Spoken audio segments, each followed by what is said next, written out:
Before we get into the video, I did want to say a couple of words. Choosing an SDR to buy, especially one that could be a significant investment, is not necessarily a cut and dry thing. It's not an easy discussion. There's not a line in the sand necessarily. In the video that we're going to present to you here, we tried to do our best to level the playing field and be as scientific as possible in our presentation of the results for you. But there are other considerations that need to be made, and there's other factors that can come into play. So this is actually going to be the first in a series of several other videos that we're going to produce here on this same topic. We're going to do some other comparisons as well, because I think those are also valid considerations that you need to make when you're making a decision about which SDR to buy. So this will be the first in a series of SDR comparisons for AMDX. So watch this video, take what information you can from that, and then make sure to check out our other videos once we post those, so that you can have all the information that you need to make, along with all the documented information that's available online around the technical specs and all the various reviews that have been done. And then with all that gathered information, hopefully you can make an informed decision for yourself on what is going to be the best SDR for your money for AMDX. So with that, let's get to the fun.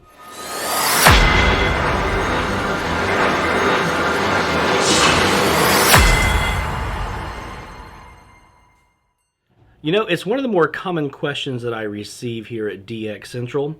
What is the best SDR for AMDX? I see it a lot on social media too.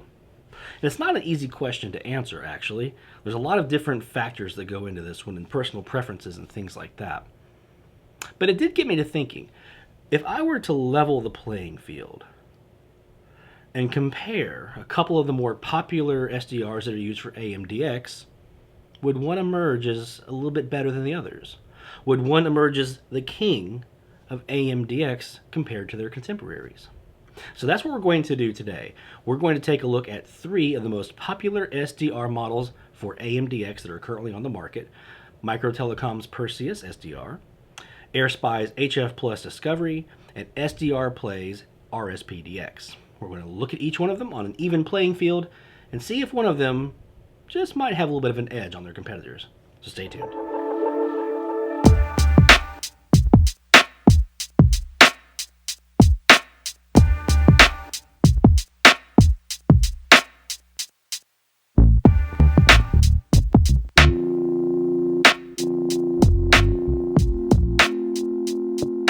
You know, growing up as an AMDXer, one of the things that I always used to want to know is, what's the best radio I can get for AMDX? I would ask my dad, what's the best radio I can get? Invariably, the answer to that question was usually one I could not afford as a 13, 14-year-old teenager trying to do AMDX. $1,000 Drake R8B, probably not in your budget. Even a $500, $600 Drake SW8, which was on my list for a long time, just wasn't really in the cards. So I've never really taken stock to this whole best argument on DX equipment, but it did get me thinking. Since there are so many options out there on the market now for SDRs, is there one that kind of performs a little bit better for medium wave DX than another one would be? You would think conventional logic tells you that the more it costs, the better it should be, right? Maybe. Sometimes it is. But is the extra cost worth it? Is there that much extra benefit from an extra bit of cost? So we're actually going to take a look at that today. I've got 3 SDRs that I'm going to compare. These are 3 of the more popular SDRs for AMDX. The Perseus SDR, the Airspy HF+ Discovery, and the SDRPlay RSPdx. Now the RSPdx comes in around $200. The Airspy is around $150, $160, maybe less if you catch it on sale. And the Perseus, right now, I recently purchased it from Hammerdew Outlet for about $750. So there are, and that is brand new. So there are some differences, obviously, in price here. So is that Perseus really worth an extra $500 compared to an RSPdx? Is it really worth, an extra $600 compared to an Airspy HF+ Discovery? Is it going to give you $600 worth of performance for your value, for your money? It's not an easy thing to compare. So what we're going to do today is try to make that comparison a little bit more level, a little more even playing field here for the three SDRs. I'm not going to tell you which one I think is the best. That's not going to happen in the video today. I'm going to present to you what's going on these SDRs as I'm pulling in the signals that I have here, and I'm going to let you decide for yourself, for your needs, for your situation, for your goals, for what you're trying to accomplish, which SDR is the best choice for you. Okay, so how we're going to even the playing field today, we have all three SDRs running through an MFJ antenna switch on ports 1, 2, and 3. Port 1 is my Perseus. Port 2 is my Airspy HF+ Discovery. Port 3 is my RSPdx. The common port on those is actually coming from my Wellbrook FLG 100LN amplifier for my CAS antenna. I have my new 12 by 48 foot CAS antenna. It's oriented at 350 degrees, which is where it's pointing right now. The back end, which is around 175 degrees or so, has got the null. And I've got about a 900 ohm resistor on the back end right now, my variable resistance that I kind of dialed in to get that set up and try to null out that back end as much as I possibly could. So that's the antenna side. On the software side, I originally had planned on running each through their native software. But they kind of, because they're the native software of each of the machines, they kind of color the sound and the signal a little bit in each one a little bit differently. And I kind of liken it to, I do music recording on the side, and in my capacity as a producer, I try to listen to my music with headphones or speakers that have no frequency bias or no audio bias, meaning I don't want headphones or speakers that have a lot of bass in them or a lot of treble in them. I want something very flat so that I can just see the signal as it is that I'm hearing in the music and then adjust accordingly. Well, the same thing here. I have all three of my SDRs running through an instance of SDR Console. 3 separate instances using the latest version as of this recording, which is 3.0.26.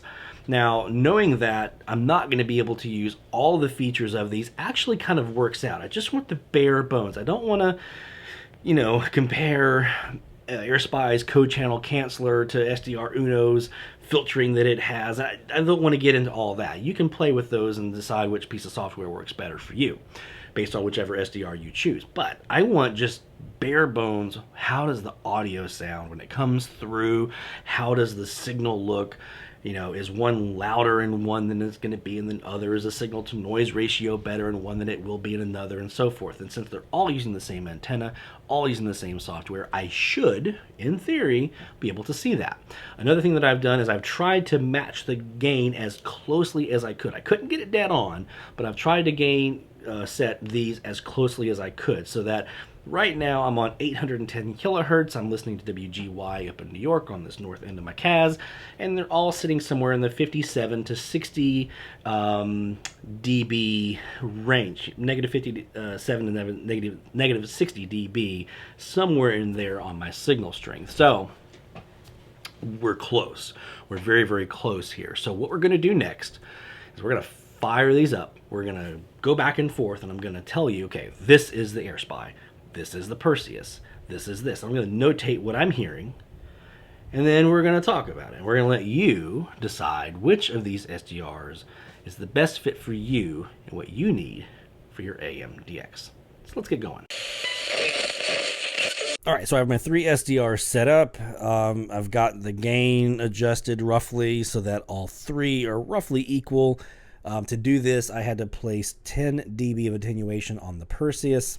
On the Airspy, I have roughly 6 dB of attenuation. And then up here on the RSPdx, I have roughly 3 dB of attenuation, thereabouts. Now, I do have the HDR mode engaged here on the RSPdx. The reason for that is the Perseus and the Airspy are both high dynamic range SDRs on their own. And so to give the RSPdx a fair shot, I'm engaging the HDR mode so that we can use that high dynamic range, which is suited for the lower bands like that, to give it its best possible performance. Okay. All right, so let's start with the Perseus here. We're at 550 kilohertz. Now this frequency, I've logged about 8 stations here on 550. So there's a lot that can be found on this frequency. So what I want to hear is, will this allow me to pull a station more readily out of the the assortment that's there for me? Will one of these SDRs do a better job of sorting through that mess? And we're going to keep that at about a 4K bandwidth on both, so that we can have that there. Even on all three, we'll just swap back and forth between the lower and upper sideband to see the differences that are there. So let's start with the Perseus.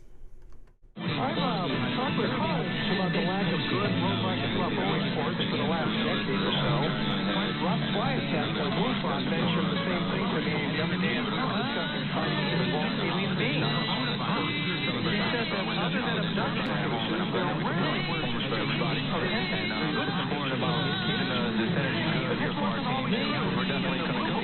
and now let's go to the Airspy.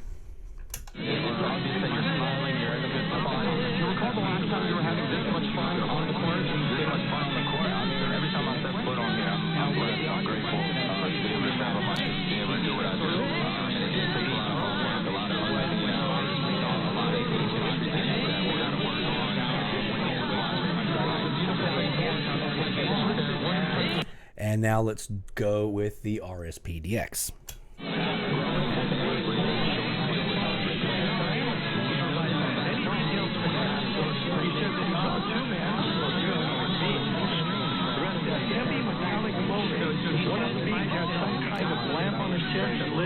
regular intervals, maybe like a camera flash. He said the men seemed to communicate with hand and arm gestures. He also said, oddly, I kind of laughed here.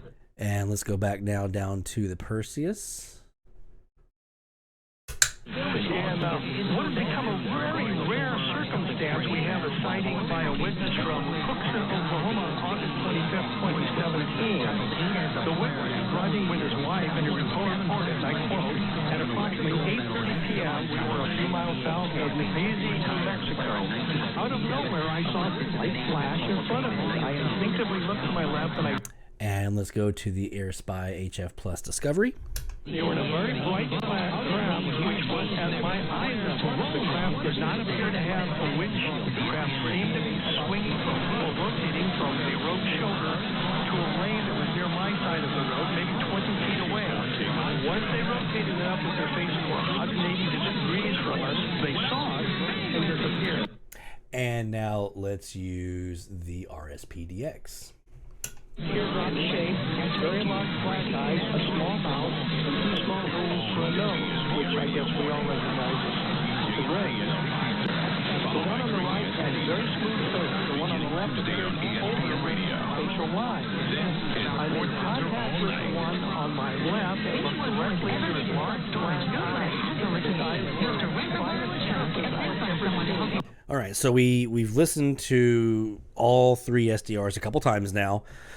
We've had some stations fade in, we've had some stations fade out, we've had different stations take dominance, but I wanted you to be able to see how each SDR did at handling that, and also to be able to see, how does it do at sorting through, I call the mud, all those other rumble of stations that are not the dominant station. How does it do at either suppressing that or allowing it to rise to the surface and kind of combat with the dominant station? How does it handle all of that?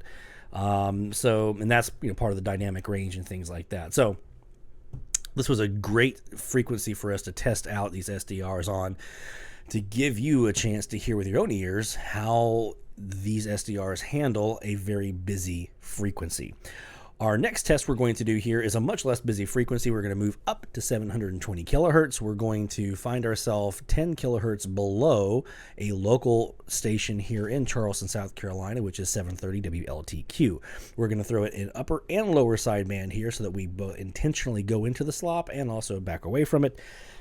We want to see which SDR does the best at handling the slop and also handling the remains of kind of what's left over when we move away from the slop, to see what it can do with that dominant station, which is WGN in Chicago, Illinois, which just so happens to be directly pretty much in the beam of my my CAS antenna on this north end. It's not directly the 350, but it's in the strongest part of the beam width here on my my CAS antenna.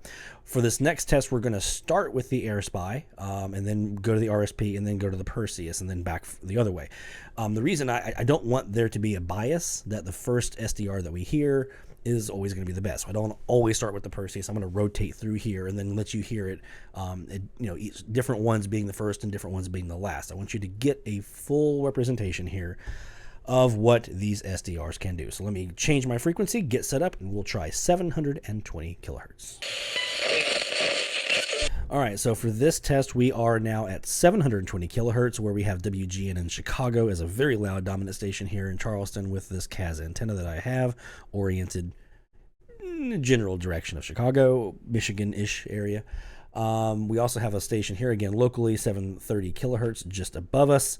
WLTQ, a religious station that we're going to start off intentionally using the upper sideband of 720 so that we're trying to get in the slop. I want to see which of these SDRs is able to handle that better, and then when we move to the lower sideband with what's left there now away from the slop, which one does a better job at being able to pull what we have there on 720 out, and being able to deal with that slop as well. So let's start off here with the Airspy HF+ Discovery. One of the frustrating questions John and I have, I mentioned it on the air before, so I'll set it up for you, and I know you, Steve Bryant, are going to be able to answer this. I hope. Coming up on WGN Radio. Merry Christmas and Happy Holidays.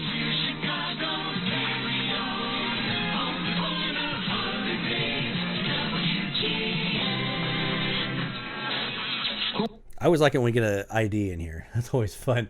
To the RSPdx. It's time to pass in your sleigh rings for keys to a new 2020 Porsche Macan. Lease yours for $699 a month for 36 months. There's never been a better time to buy. The Porsche Exchange. Expect the exceptional. Visit us at 4Porsche.com. The number 4Porsche.com. 6889 with sign. Excludes any title, tax, registration, license fees, insurance, maintenance, and dealer fees. No security deposit required. Expires 12/31/2020. Hi, it's Lindsay of House Smarts Radio. And now let's go to the Perseus. By the way, if you're buying a Porsche for Christmas, I would like to talk to you about some advertising opportunities or some financing opportunities for DX Central. The showroom, and I spent way too much time there because there's just so much to look at, and it was a lot of fun. I was just impressed. You guys have everything you need for a kitchen remodel. It's nice to have it all in one spot. For me, I just knew I wanted good quality, like all hardwood, good things that I will not have to replace again. You guys were great. Everything came in on time. It was great communication. I was really happy with everything. Another satisfied. All right, let's do another round of upper sideband here, again with the Airspy. Supply Outlet is located just 5 miles east of the Oakbrook Shopping Mall on Cermak Road in Broadview, or online at buildersupplyoutlet.com. Quality and savings are what you get at Builder Supply Outlet. I wear a mask every day. And now let's go to the RSPdx. Relatives. The mission to protect all Americans from COVID-19 ain't over till it's over. So mask up, protect your family and friends.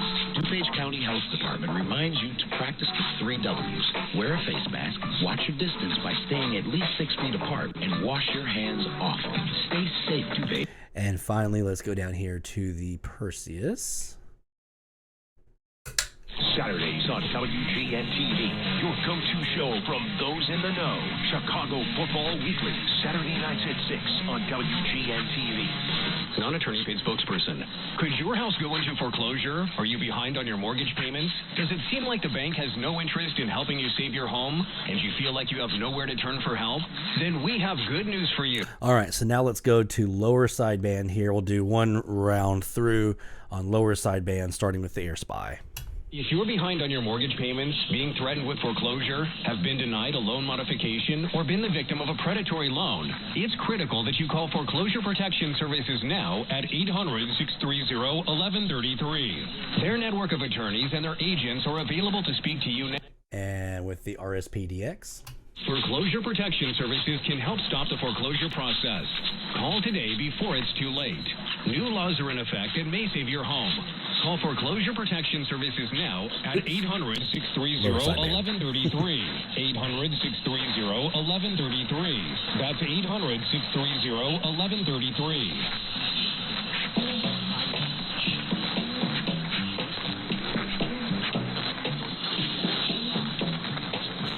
And now let's throw it over here into lower sideband for the Perseus.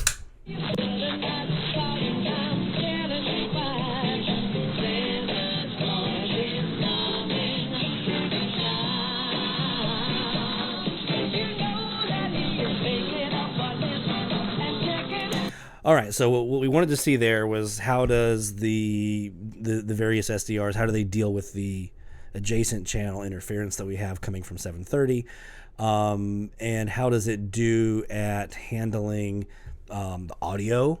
We have a strong signal coming in here. Is there one that has better quality audio? Is there one that has a little more noise to it than the other? Is there one that's quieter than the other? So these are the things you should be looking for when we're looking at these. So now I'm going to change my frequency again. Let's do 760 WJR in Detroit. That is directly in the path of this CAS antenna, and I have 750 WSB below and 770 WABC above, kind of squeezing that one in. So let's see. We'll get our stuff situated on 770.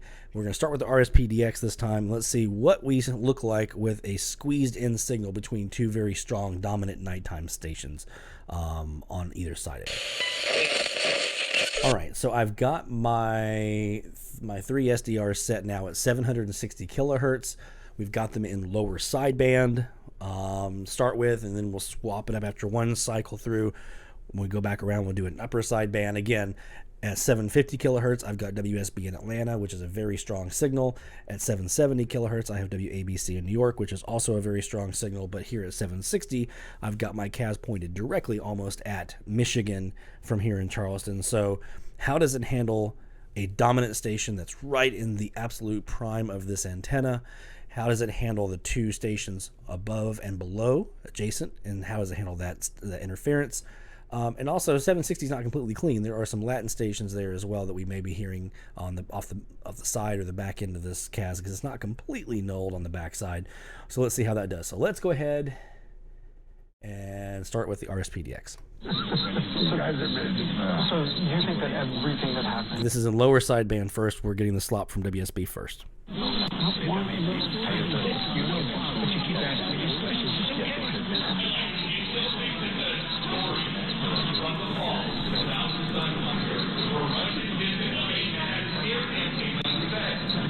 All right, now let's go to my Perseus. Yeah, so, and you'll notice, by the way, in that last soundbite where the reporter from Fox News, I think it's Juicy, and he's asking a question. And Joe says you are a one-horse pony, whatever it was. And you actually heard other members of the media sort of, castigating Juicy over there at Fox News because he had the audacity to ask the question. And now let's go to our Airspy HF+ discovery. Gaming people who are just asking legit questions. Now this is going to become even more legit. The Department of Justice, apparently the officials there are in ongoing discussions about a Hunter Biden special counsel, because some are saying it's warranted. Now, William Barr, All right, so now let's go back up here to my RSPdx. This time we're going to use upper sideband. Warned. Oops. Here's what the Daily Mail and others are reporting. High-level officials within the Justice Department are in ongoing discussions on whether to appoint a special counsel to take over the investigation into Hunter Biden, with some believing it is indeed warranted. And this discussion is apparently ongoing. And now let's go to the Perseus. We're also going to put this in upper sideband. Some high-level DOJ officials believe a special counsel is warranted and cited the special counsel statute. So this could be a major problem for Joe Biden. They do say, by the way, that the president-elect is not a subject of any grand jury investigation at this time. So we'll have to see what happens in this case, but I guarantee you that what the media will repeat. And now let's go up to our Airspy HF+ discovery, also in upper sideband. Check your national forecast. We are rebounding temperature-wise somewhat this Saturday.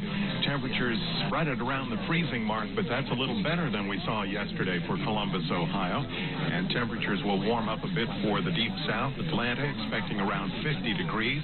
Temperatures in the mid to upper 60s for most of Texas. The desert southwest in the 70s. New York City and Boston, however, right at the freezing mark for daytime highs today. And as the year winds down.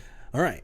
So there is a couple of looks at 760, both with lower and upper sideband, where we have WSB and WABC adjacent, below and above. Did you hear the splatter? Did you think one SDR handled the splatter better for the different stations that we were looking at, upper and lower? Did you hear the Latins underneath? Was there one SDR that was more prominent and louder with those than another? Was the audio coming from WJR in Detroit more clean in one versus another? Again, I'm not making this determination because I'm not going to be, the same set of ears that you are. You're going to hear these things differently, and you're going to look at these differently than I would for what you need. So listen to what you hear and then decide, is there one of these SDRs that you're hearing that has a better presentation for what you're wanting to do than the other. Okay. So for our final test, we're going to up the ante a little bit. We've been looking at these kind of regional and kind of clear channel stations where there's, 550, we had a handful of stations, and 720 and 760, there's not a lot there, but we're going to go now to a graveyard frequency. This is always the ultimate test, I feel like, for any AM radio, is being able to handle a graveyard frequency. But we're going to add a little extra spice to it this time, because we're actually going to go up to 1400 kilohertz, and at 1390 kilohertz, I have a very loud local station that broadcasts music. And so, not only is it a local station, but they're a music station, so it's going to be even louder and more splatter than we normally would have with a talk station. So I'm going to set my frequencies here to 1400 kilohertz. We're going to throw it in the lower sideband, then we'll do a pass-through, and then we'll swap up to upper sideband and do another pass-through and see how they perform. So it's the ultimate test, a graveyard frequency on the AM band with a loud music format local station just underneath it on 1390. Ooh, that's a tough one, right? That's going to be a tough one for any radio to be able to sort through. So how do these SDRs stack up against that kind of pressure? We're going to purposely put ourselves in the splatter first. So we're going to start out on lower sideband. And I'm just going round robin here. We started with Perseus, then went to the Airspy, the RSP. Then we started with the Airspy, the RSP, and the Perseus. Then we started with the RSP, the Perseus, and the Airspy. So we're back around now. We're going to start with the Perseus this time, and then go around and then back through again. So 1400 kilohertz on the Perseus in lower sideband with a local station underneath it.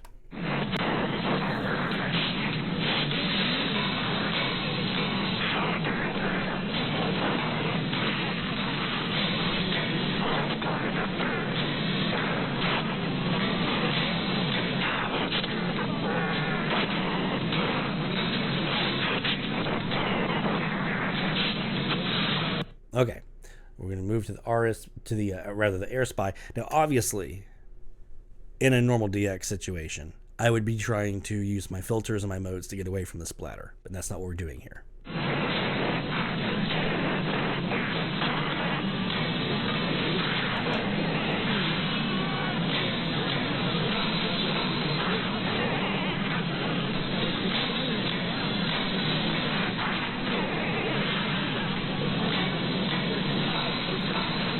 And finally, let's go to my RSPdx.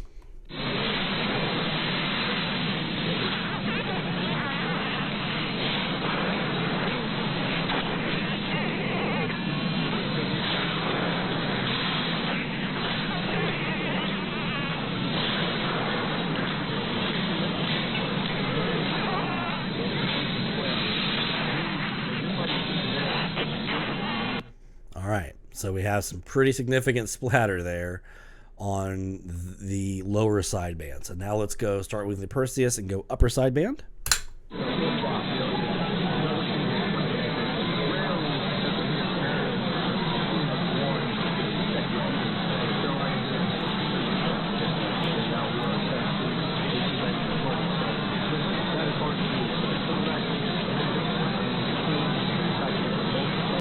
So one thing, obviously, that's there is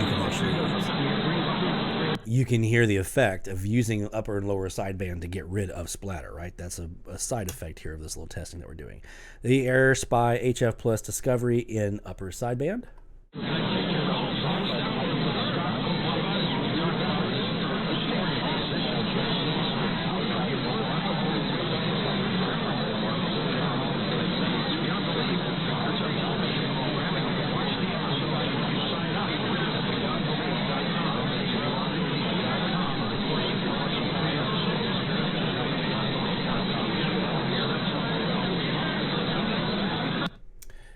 And now let's go upper sideband on the RSPdx.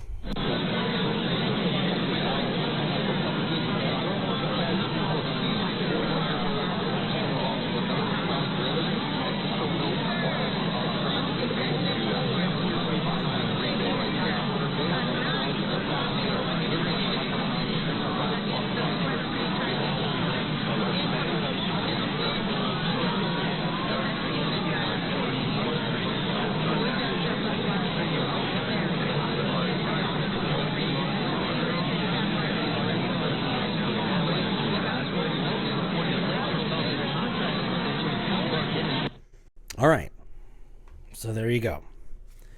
So we've tested several different situations. We've tested where we had a local station and we didn't. We tested when we had a dominant station nearby and we didn't. We tested regionals, we tested clear channels, we tested a graveyarder.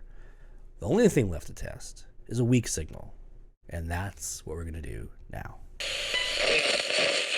All right, so it's nighttime. There's not a lot on the bands that you're going to find that is weak. I do have one frequency here, though, 1640, which for me is pretty much just a station down in Mississippi on the Gulf Coast. And traditionally, unless I have my CAS pointing right at them, they're not a strong station for me here. They're relatively weak. So we're dialed in now on 1640, and we're going to look at, from a weak signal perspective, how does each SDR do with noise and pulling that signal above it. Okay, starting with the Airspy.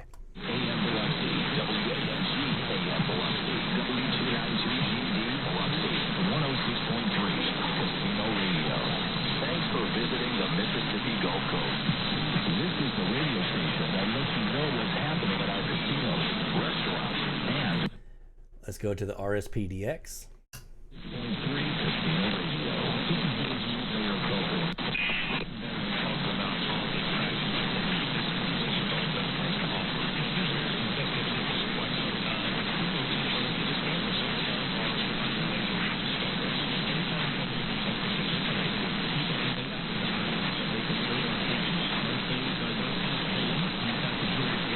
And now let's go to our Perseus.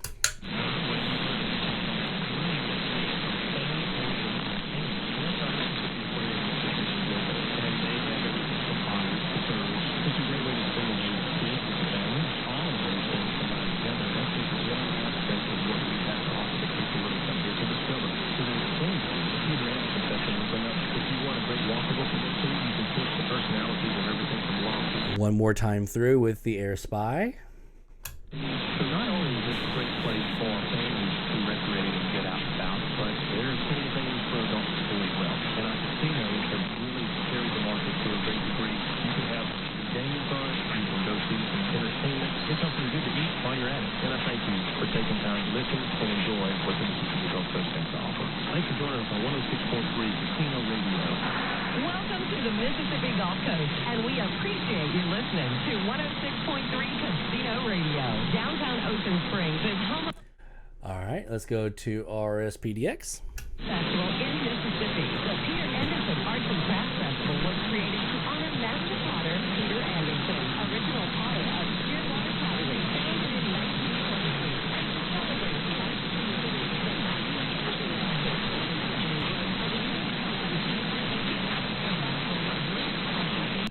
And now we're going to go to the Perseus.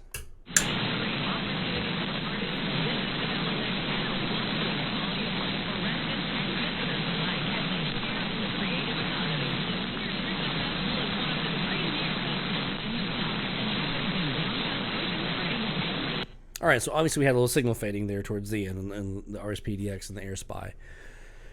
Hopefully you had a chance, though, to kind of see, though. There was definitely, I think, a difference among those three SDRs, which one kind of really dealt with the noise and the signal level the best when it was at its strongest. But that was my opinion. I want to let you decide. I'm not going to color your opinion on that one. You decide which one you think worked best based on what you know of your ears and what you're looking for in DX. So we've looked at this from a lot of different angles. We've looked at several different frequencies, clear channels, regionals, graveyards, weak signal, all these different options. Do we have a station nearby or not? You know, things like that. And hopefully I've given you enough data to make your decision here about what is the right option for you. Maybe one really did stand out. Maybe none of them did. Maybe they all kind of sounded equal, and that helps you make your decision. Either way. All right, we did it. So some things to consider here is this is just a look at just a baseline kind of comparison benchmark test in performance between the three. There are other SDRs out there, obviously, than these three. So research these. Look at the technical specs if those are important to you. Look for other DXers using the SDRs that you like and you're wanting to get, and see what their results are. What do they say about it? What's their experience? Also keep in mind the software that comes with these can really impact your decision. So the SDR Sharp software that you use with the Airspy as a native program for that has features like the AM code channel canceller that you can only find in SDR Sharp to help you get rid of adjacent channel splatter if you're doing things like transatlantic or trans-Pacific DX. You also have the SDR Uno software that comes for the RSPdx, and a lot of folks really like the audio and the filtering and all the different things that you can do there that you can't really do in any other program native to that RSPdx. And the HDR functionality actually, I think, works a little bit better in SDR Uno than it does even here in the SDR console. On Perseus, the native software that comes with that is pretty popular, and a lot of folks really like the audio that comes out of that. But there's also a piece of software specific for AMDX called Jaguar that a lot of DXers, including this guy, absolutely love and swear by, specifically for the Perseus and for AMDX. So there's a lot of factors in here. Again, I'm not here to tell you which one's the best. Only you can tell you which one is the best for what you want. All I can do is present to you a window into what DX sounds like on all three, using as equal of a footing as I possibly can, and now it's up to you. So we'd love to know what you decided if you're in the market for an SDR, so be sure to leave us a comment. And if you found this information to be helpful, give us a thumbs up, and don't forget to click on the subscribe button and then the little bell icon. That way you can be notified when new videos are available here on the channel. From all of us here at DX Central, my friends, 73 Best of DX, let's go back and hit the band.